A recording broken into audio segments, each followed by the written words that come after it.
আসসালামু আলাইকুম, সবাই কেমন আছেন? আশা করি ভালো আছেন।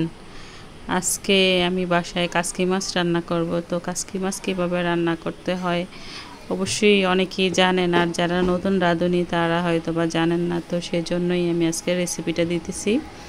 আর রেসিপিতে কিভাবে দিচ্ছি একটু খেয়াল করে দেখবেন। প্রথমে কাসকি মাছ দিছি, আলু দিছি, টমেটো দিছি, কাঁচামরিচ, পেঁয়াজ, হলুদ, একটু মরিচের গুঁড়া, তারপরে একটু ধনিয়ার গুঁড়া, একটু আদা রসুন, জিরার গুঁড়া দেব একটু পরে।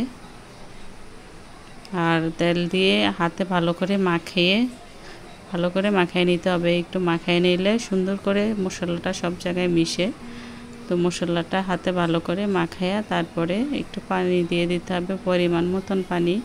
বেশি পানি দিলে মাছটা আবার নরম হয়ে যাবে।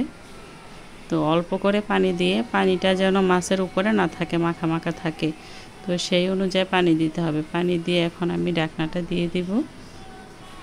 ঢাকনাটা দিয়ে হাই হিটে রান্না করতে হবে। যতটা হিট বেশি থাকবে মাছের ঝোলটা তাড়াতাড়ি শুকিয়ে যাবে।